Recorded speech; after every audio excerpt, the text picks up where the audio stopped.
Okay, got to get all the misses out early. There we go. All right. What is your New Year's resolution? To keep a steady diet. All right, that's good. Everybody should have that resolution. Oh yeah, everybody. Who replies to your text faster, LeBron James or Lonzo Ball? Oh, Bron. Bron's fast with his phone. All right.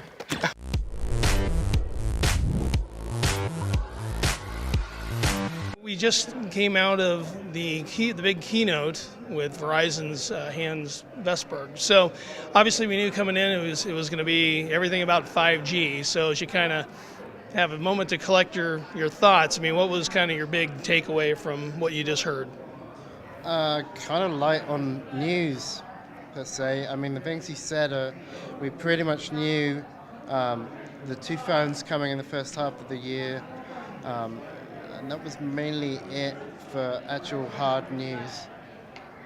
But, I mean, he talked about the kind of the 5G and all the kind of kerfuffle over who's doing the real 5G. So that was interesting. But I don't know. What did everyone think on that? Yeah, definitely not a lot of news from this keynote. Like Dan said, he mentioned a little bit about Verizon's 5G phones that Verizon has planned, made a brief mention about their mobile 5G launch, which is coming up later this year at some point. They haven't said when they're going to launch that.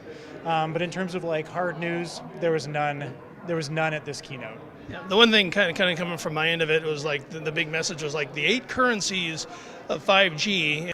So when I think about 5G, one of the big differences when the design started with 5G, it was thought about giving new type of solution for industries, and not only industries, for society. Ultimately, consumers will have it. As I said, the capabilities of earlier versions of wireless technology usually had speed and throughput as the different capabilities. And when you kind of put that together, does that mean, is this what real 5G is supposed to be? I mean, is that what I'm supposed to be thinking? I don't know, to be honest. I really don't know. I mean, was one of the currencies krona? You talk about U.S. dollar. Yeah, really. I mean, yeah, he did talk about the different performance characteristics that sort of make up 5G and how it's supposed to be faster and lower latency and that kind of stuff. But I think for this particular keynote, I think his goal was to explain that Verizon is going to use 5G to target enterprises and a lot of different kinds of enterprises and a lot of different kinds of services. And so the people that he brought up on stage, a drone company, the New York Times, and explaining how each of them are going to use 5G differently, I think that was his goal, is to say that it's not just faster speeds for smartphones, it's all these other applications. And I think in that case, I think he did do a pretty good job. I think the message was received. And he didn't really spend any time tossing dirt on any of the competition, though, in terms of like the whole fake 5G thing and the ad, right? So, although he didn't really talk too much about timelines and how, say, the standards, the 3GP standards, are going to affect his timelines as well as everyone else's. Because, I mean, some of the stuff that he's looking at, the real low latency requires, they call it ultra reliable low latency, and it's not out until release 16 sometime. So that's probably March before it arrives as software planned. So, I mean, when that gets into hardware, that's not March this year, that's March next year. So March 2020. So when that gets into hardware and can be used, so that's the kind of stuff you need. That's table stakes for that surgery demonstrations they were showing, really. So.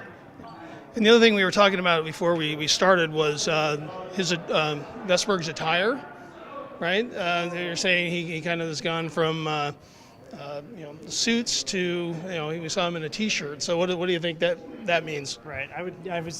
We were talking about that, and during his keynote today, he appeared in a T-shirt, and apparently earlier today he was in a suit, and so I think that's definitely like the costume change. Yeah, exactly. A little costume change for Vestberg today, which more power to him. But I think it's probably an indication that Verizon is going to try to position itself a little bit more like a Silicon Valley company than a stodgy telecommunications carrier. Okay.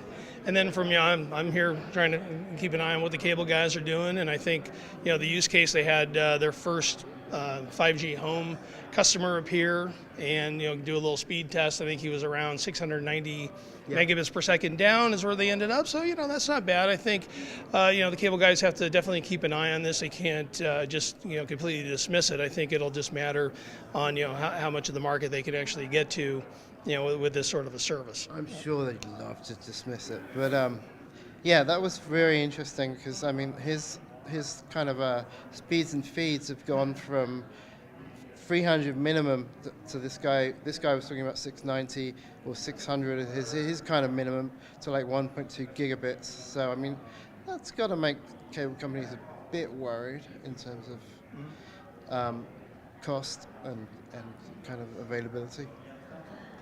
Great. Well, I think that's a wrap from the Verizon Hans Vestberg keynote here at CES. A little bit to talk about, not a lot of news, but a lot to think about here in the months to come. So, thanks, guys. Thank you.